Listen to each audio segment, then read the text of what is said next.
ભાવનગરના લઠ્ઠાકાંડમાં નાની માછલીઓ છે તેમના પર કાર્યવાહીની ગાજ છે તે ગરી રહી છે અને ક્યાંક ને ક્યાંક મોટી માછલીઓ છે તેમને બચાવવાનો પ્રયાસ થઈ રહ્યો છે, કેમ કે જે પ્રકારે લઠ્ઠાકાંડ થયો છે તેમાં 7 વ્યક્તિઓના મૃત્યુ થયા છે અને 30થી વધારે લોકો અત્યારે સારવાર મેળવી રહ્યા છે અને જે પ્રકારે ભાવનગરની પોલીસની કામગીરીના સામે હવે સવાલો ઊભા થયા છે તેના કારણે હવે ગુજરાતની પોલીસ પણ અત્યારે દોડતી થઈ છે। વિગતવાર વાત કરવી છે જે પ્રકારે ભાવનગરના લઠ્ઠાકાંડે ખળભળાટ બચાવ્યો છે તેની।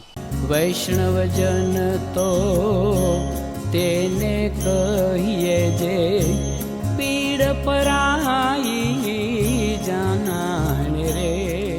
નમસ્કાર, આપ જોઈ રહ્યા છો નવજીવન ન્યૂઝ અને હું છું આપની સાથે તોફિક ગાંચી। સમગ્ર ગુજરાતનું પોલીસ તંત્ર અત્યારે દોડી રહ્યું છે અને દરેક થાણા અમલદાર છે તેમને થાણા વિસ્તારમાં પેટ્રોલિંગના પણ આદેશ આપી દેવામાં આવ્યા છે, કેમ કે ભાવનગરમાં જે પ્રકારે લઠ્ઠાકાંડની ઘટના બની છે તેણે પોલીસ તંત્ર છે તેની આબરૂની ધૂળ ધાણી કરી છે, કેમ કે 7 વ્યક્તિઓ છે તે આ નકલી દારૂના કારણે મોતને ભેટ્યા છે અને 30થી વધારે લોકો છે તે અત્યારે સારવાર મેળવી રહ્યા છે અને જે પ્રકારે આ દારૂ અલગ અલગ જગ્યાએ ગયો છે અને જે લોકો દારૂ હવે પી રહ્યા છે તેમાં એક પછી એક મૃત્યુની અને ગંભીર અવસ્થામાં આ વ્યક્તિ છે તેવી ઘટનાઓ પણ સામે આવી રહી છે અને આ મામલે હવે કાર્યવાહી છે તેની ગાજ છે તે ગરી રહી છે, કેમ કે ગાંધીનગરમાં પણ સતત બેઠકોનો દોર ચાલી રહ્યો છે અને ગૃહમંત્રી હર્ષ સંઘવીએ પણ આ મામલે નારાજગી દર્શાવી હતી। ઉચ્ચ અધિકારીઓને આ મામલે ઊંડી તપાસના આદેશ આપ્યા છે અને સમગ્ર કેસની તપાસ સ્ટેટ મોનિટરિંગ સેલને સોંપી દેવામાં આવી છે અને એસપી મયુર ચાવડા આ મામલે સતત તપાસ કરી રહ્યા છે। જો કે જે પ્રકારે હવે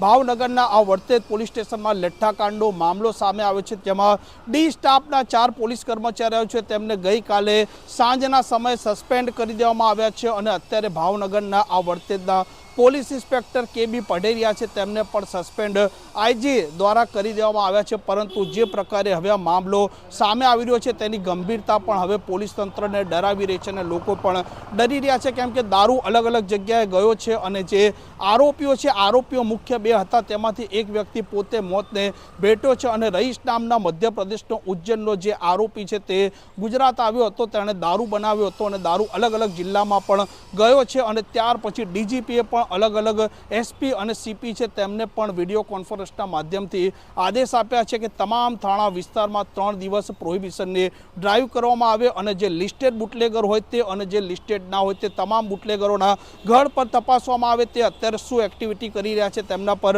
નજર પણ રાખવામાં આવે, સાથે ક્વોલિટી કેસ કરવાના પણ આદેશ આપવામાં આવ્યા છે। આમ જે પ્રકારે ભાવનગરનો આ મામલો ચાલી રહ્યો છે તેણે ભાવનગરની પોલીસ છે તેને શંકાના દાયરામાં પણ ઊભી કરી દીધી છે અને એસપી નિતેશ પાંડે હવે 4 પોલીસ કર્મચારી બાદ આ વર્તેજના પોલીસ ઇન્સ્પેક્ટર પર કાર્યવાહીની ગાજ છે તે વરસાવી ચૂક્યા છે। રાજેન્દ્ર અસારી એસપી પોતે પણ સતત બેઠકો કરી રહ્યા છે, અલગ અલગ વિસ્તારોમાં પોલીસ ફરી રહી છે અને આ મામલે ડીઆઈજી એસપી છે રાજેન્દ્ર અસારી ડીઆઈજી તેમણે પણ આ મામલે નિવેદન આપ્યું છે। વર્તેજ પોલીસ સ્ટેશનના ખરકડી ગામે ઝેરી કેમિકલ યુક્ત દારૂ પીવાના કારણે જે મૃત્યુ થયેલ તે સંદર્ભે પ્રથમ ઈડી દાખલ કરીને અકસ્માત મોતના ગુનાની તપાસ શરૂ કરવામાં આવેલી। તે સંદર્ભે આજે ફરિયાદ દાખલ કરવામાં આવી છે સરકાર તરફે અને કુલ 21 ઈસમો વિરુદ્ધ નામજોગ ફરિયાદ દાખલ કરવામાં આવેલી છે। પોલીસ ઇન્વેસ્ટિગેશન ચાલી રહ્યું છે। હાલ આજે ગુનો દાખલ થયેલો છે એની તપાસ સ્ટેટ મોનિટરિંગ સેલ ટીમને આપવામાં આવી છે। તપાસ દરમિયાન પ્રાથમિક જે અમારી પાસે માહિતી છે અને જે વિગત છે એ પ્રમાણે 12 માણસોને રાઉન્ડ અપ કરવામાં આવેલા છે અને તપાસની જે બાકીની પ્રક્રિયા છે એ પ્રક્રિયા હાલ ચાલુ છે।